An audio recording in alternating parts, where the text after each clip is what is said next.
Assalamualaikum warahmatullahi wabarakatuh. Kami dari kelompok 3 akan mempresentasikan bab mengelola pengetahuan. Nama kelompok saya sendiri Risna Isifara, Kalista Andini, Nureta Dwisari, Fani Fadlilah, Ayu Firnanda, dan Nanda Syaidah. Pokok pembahasan yang akan kami jelaskan, yang pertama, landscape manajemen pengetahuan. Yang kedua, sistem manajemen pengetahuan keseluruhan perusahaan. Yang ketiga, sistem kerja pengetahuan. Dan yang keempat, teknik kecerdasan. Landscape pengelolaan pengetahuan dapat dilihat dalam gambar. Di situ ada manajemen, organisasi, teknologi. Masuk ke dalam sistem informasi. Kemudian di solusi bisnis. Di solusi bisnis tersebut terdapat tantangan bisnis yang masuk ke dalam manajemen. Sistem manajemen pengetahuan dan kolaborasi merupakan bidang investasi korporat dan pemerintah yang paling cepat berkembang. Dasawarsa terakhir telah menunjukkan pertumbuhan eksplosif dalam penelitian pengetahuan dan manajemen pengetahuan di bidang ekonomi, manajemen, dan sistem informasi itu sendiri. Manajemen pengetahuan dan kolaborasi sangat erat kaitannya. Pengetahuan yang tidak bisa dikomunikasikan dan dibagikan dengan orang lain hampir tidak ada gunanya. Namun, pengetahuan menjadi berguna dan dapat ditindaklanjuti apabila dibagikan di seluruh divisi perusahaan. Kemudian ada dimensi pengetahuan yang penting. Untuk mengubah data menjadi informasi yang berguna, perusahaan harus mengeluarkan sumber daya untuk mengatur data ke dalam kategori pemahaman, seperti laporan penjualan total bulanan, harian, regional, ataupun penyimpanannya. Untuk mengubah informasi menjadi pengetahuan, perusahaan harus mengeluarkan sumber daya tambahan untuk menentukan pola, aturan, dan konteks di mana pengetahuan itu bekerja. Pengetahuan yang berada di benak karyawan yang belum didokumentasikan disebut sebagai pengetahuan tacit. Sedangkan pengetahuan yang telah didokumentasikan disebut pengetahuan eksplisit. Pengetahuan bisa berada dalam bentuk email, voicemail, grafik, dan dokumen tidak terstruktur serta dokumen terstruktur. Pengetahuan umumnya diyakini memiliki lokasi baik di benak manusia itu sendiri atau dalam proses bisnis yang spesifik. Pengetahuan itu lengket dan tidak berlaku secara universal atau mudah dipindahkan. Untuk rantai nilai manajemen pengetahuan dapat dilihat pada gambar. Di situ ada kegiatan sistem informasi dan kegiatan manajemen dan organisasional. Pada kegiatan sistem informasi, di situ yang pertama ada mengumpulkan penentuan pengetahuan, penelusuran data, jaringan neural, algoritma genetik, sentra kerja pengetahuan, jaringan para ahli, dan pengetahuan itu sendiri. Kemudian menyimpan. Sistem manajemen konten, database, pengetahuan sistem ahli. Kemudian ada menyebarluaskan, yakni menyebarluaskan menggunakan portal internet, mesin pencari, kolaborasi, dan alat bantu sosial bisnis. Kemudian untuk penerapannya, yakni menggunakan sistem mendukung keputusan ataupun aplikasi perusahaan itu sendiri. Dan di kegiatan manajemen dan organisasional itu ada budaya pengetahuan, praktikum komunitas, jaringan sosial, organisasi rutin atau praktik organisasional. Kemudian rutinitas organisasional, budaya organisasional. Kemudian pelatihan jaringan informal, budaya organisasional, serta proses bisnis baru yang berbasis IT, produk dan jasa yang baru, serta pasar yang baru. Manajemen pengetahuan mengacu pada serangkaian proses bisnis yang dikembangkan dalam sebuah organisasi untuk menciptakan, menyimpan, mentransfer, dan menerapkan pengetahuan. Manajemen pengetahuan meningkatkan kemampuan organisasi untuk belajar dari lingkungannya dan untuk menggabungkan pengetahuan ke dalam proses bisnisnya. Untuk slide selanjutnya akan dijelaskan oleh teman saya. Di rantai nilai manajemen terdapat yang pertama ada akuisisi pengetahuan, yakni organisasi memperoleh pengetahuan dengan berbagai cara, tergantung dari jenis pengetahuan yang mereka cari. Sistem manajemen pengetahuan pertama berusaha membangun gedung dokumen, laporan, presentasi, dan praktik terbaik perusahaan. Upaya ini telah diperluas untuk memasukkan dokumen tidak terstruktur atau seperti email. Yang kedua ada penyimpanan pengetahuan. Penyimpanan pengetahuan umumnya melibatkan pembuatan database, sistem pengetahuan dokumen yang mendigitalkan, mengindeks, dan memberi tag dokumen sesuai kerangka koheren adalah database besar yang mahir menyimpan koleksi dokumen. Sistem pakar juga membantu perusahaan mempertahankan pengetahuan yang diperoleh dengan memasukkan pengetahuan tersebut ke dalam proses dan budaya organisasi. Yang ketiga ada diseminasi pengetahuan. Portal, email, pesan instan, wiki, alat bisnis sosial, dan teknologi mesin telusuran telah menambahkan serangkaian alat kolaborasi untuk berbagai kalender, dokumen, data, dan grafik. Di sini, program pelatihan, jaringan informal, dan pengalaman manajemen bersama yang dikonsumsikan melalui budaya yang mendukung, membantu para manajer memusatkan perhatian mereka pada pengetahuan dan informasi penting. Yang keempat ada aplikasi pengetahuan. Untuk memberikan laba atas investasi, pengetahuan organisasi harus menjadi bagian sistematis dari pengambilan keputusan manajemen dan berada dalam sistem untuk mendukung keputusan. Pada akhirnya, pengetahuan baru harus dibangun ke dalam proses bisnis, perusahaan, dan sistem aplikasi utama, termasuk aplikasi interpresif atau untuk mengelola proses bisnis internal utama dan hubungan dengan pelanggan maupun pemasok. Dan yang kelima ada membangun modal organisasi dan manajemen, yakni kolaborasi, komunikasi praktek, dan lingkungan kantor. Para manajer dapat membantu dengan mengembangkan peran dan tanggung jawab organisasi baru untuk mengakuisisi pengetahuan, termasuk pembentukan posisi eksekutif, kepala eksekutif, posisi staf yang berdedikasi, dan komunitas praktik. Jenis sistem manajemen pengetahuan ada 3. Yang pertama ada sistem manajemen pengetahuan perusahaan, yakni upaya perusahaan yang bertujuan untuk mengumpulkan, menyimpan, mendistribusikan, serta menerapkan isi dan pengetahuan digital.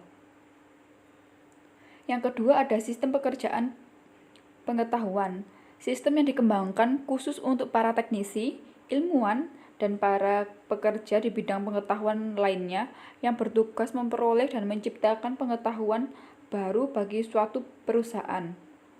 Dan yang ketiga ada teknik kecerdasan, seperti penelusuran data, sistem ahli, jaringan neural, logika fuzzy, algoritma genetik, dan agen intelijen. Tujuannya berbeda-beda, dari yang menitik beratkan pada pertemuan pengetahuan atau penelusuran data dan jaringan. Kemudian ada sistem manajemen pengetahuan keseluruhan perusahaan. Yang pertama ada sistem manajemen konten perusahaan. Pengetahuan terstruktur adalah pengetahuan eksplisit yang ada dalam dokumen normal dan juga peraturan normal yang diturunkan organisasi dengan mengamati para ahli dan perilaku pengembalian keputusan mereka. Mereka memiliki kemampuan untuk menangkap, menyimpan, mengambil, mendistribusikan, dan pelestarian pengetahuan untuk membantu perusahaan memperbaiki proses bisnis dan keputusan mereka. Yang kedua, ada sistem jaringan pengetahuan. Sistem jaringan pengetahuan mengatasi masalah yang timbul saat pengetahuan yang tepat tidak dalam bentuk dokumen digital, melainkan berada dalam memori para ahli individual di perusahaan tersebut. Sistem jaringan pengetahuan menyediakan direktori pakar korporat online dan profil mereka dengan rincian tentang pengalaman kerja, proyek, publikasi, dan gelar pendidikan mereka. Alat pencarian memudahkan karyawan untuk menemukan hasil yang tepat dalam suatu perusahaan. Beberapa kemampuan jaringan pengetahuan disertakan dalam produk pengetahuan konten, jaringan sosial, dan kolaborasi perusahaan terdepan. Yang ketiga ada kolaborasi dan alat sosial dan sistem manajemen pembelajaran. Sistem manajemen pembelajaran menyediakan alat untuk manajemen pengiriman, pelacakan, dan penilaian berbagai jenis pelajaran dan pelatihan karyawan.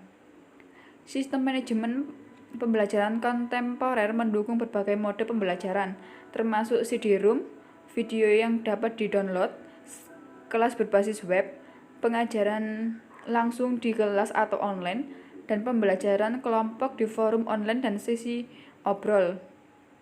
Sistem manajemen pembelajaran mengkonsolidasikan pelatihan media campuran, mengoptimalisasikan pemilihan dan administrasi kursus, mengumpulkan dan memberikan konten pembelajaran, dan mengukur efektivitas pembelajaran. Kemudian ada sistem kerja pengetahuan. Pekerjaan pengetahuan dan kerja pengetahuan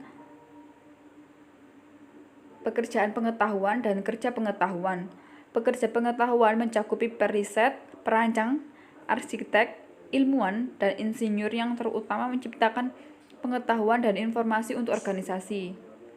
Sedangkan pekerja pengetahuan biasanya memiliki tingkat pendidikan dan keanggotaan yang tinggi dalam organisasi profesional dan sering diminta untuk melakukan penilaian independen sebagai aspek rutin pekerjaan mereka.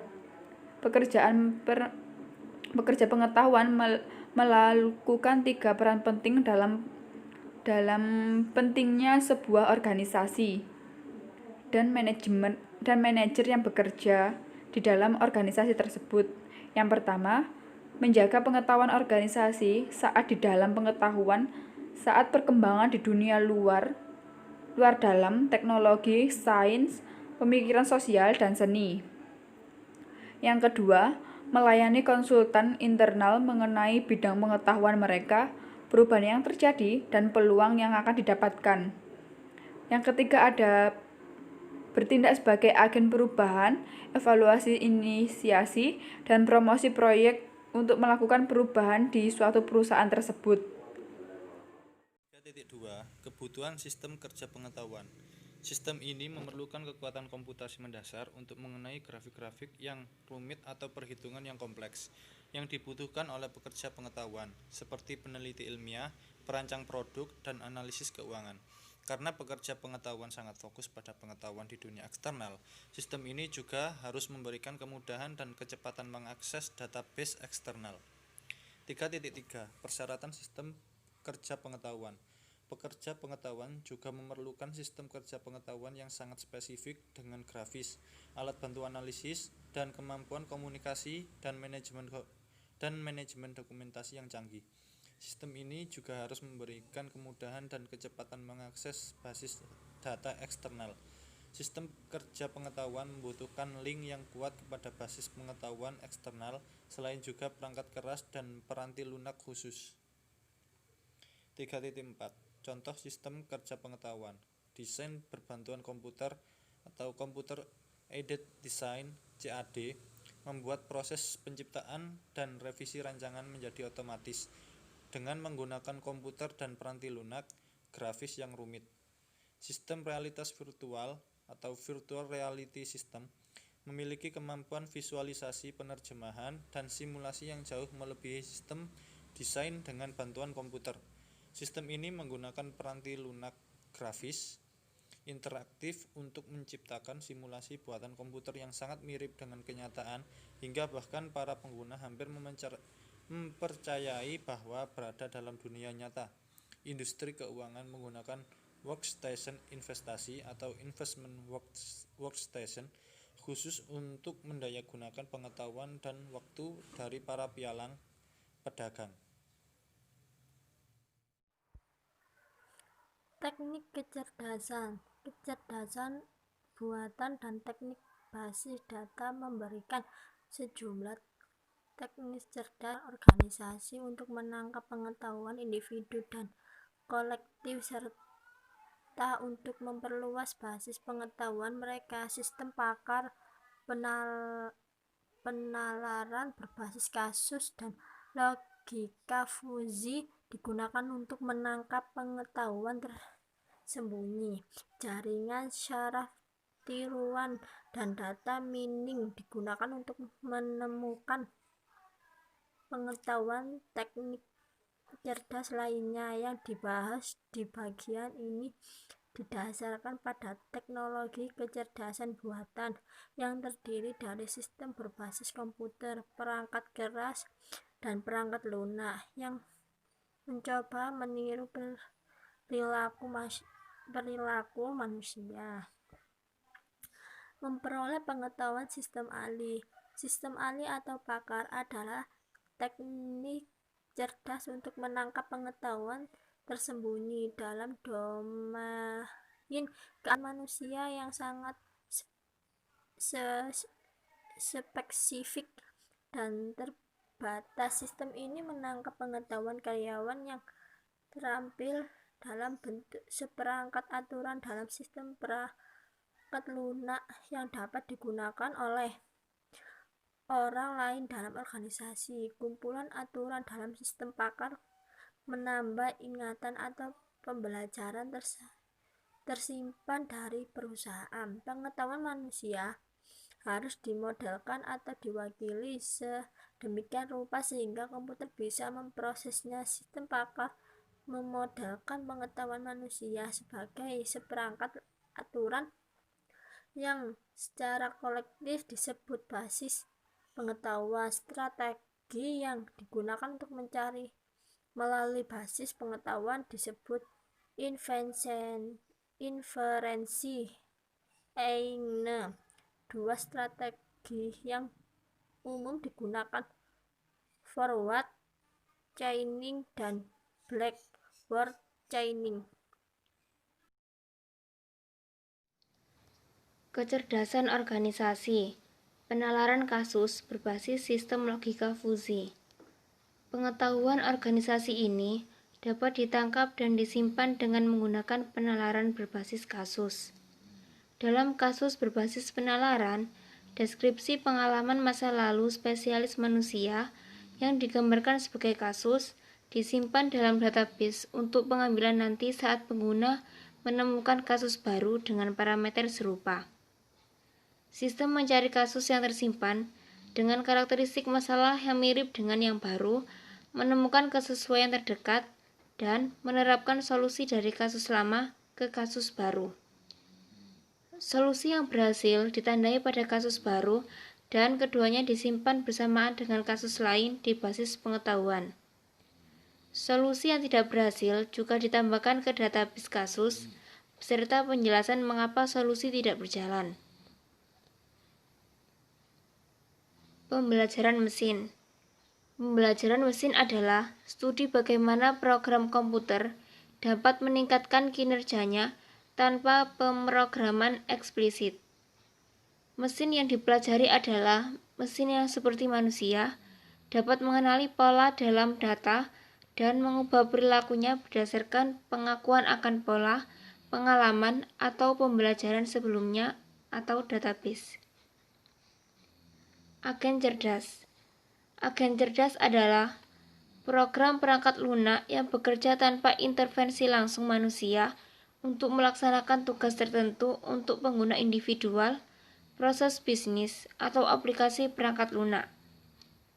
Agen menggunakan basis pengetahuan built-in atau pelajari untuk menyelesaikan tugas atau membuat keputusan atas nama pengguna, seperti menghapus email sampah, menjadwalkan janji temu, atau melakukan perjalanan melalui jaringan yang saling berhubungan. Sistem alhibrida, algoritma genetika, logika fusi, jaringan syaraf tiruan, dan sistem pakar dapat diintegrasikan ke dalam satu aplikasi untuk memanfaatkan fitur terbaik dari ini teknologi. Sistem semacam itu disebut sistem hibrida. Aplikasi hibrida dalam bisnis tumbuh di Jepang. Hitachi, Mitsubishi, Ricoh, Sanyo, dan lainnya mulai menggabungkan produk AI untuk produk rumah tangga, mesin pabrik, dan peralatan kantor. Matsushita telah mengembangkan pencucian neurofusi, mesin yang menggabungkan logika fusi dengan jaringan syaraf tiruan. Nikko Securities telah mengerjakan sistem neurofusi untuk meramalkan peringkat obligasi konversi. Sekian presentasi dari kelompok kami, kurang lebihnya mohon maaf. Saya akhiri. Wassalamualaikum warahmatullahi wabarakatuh.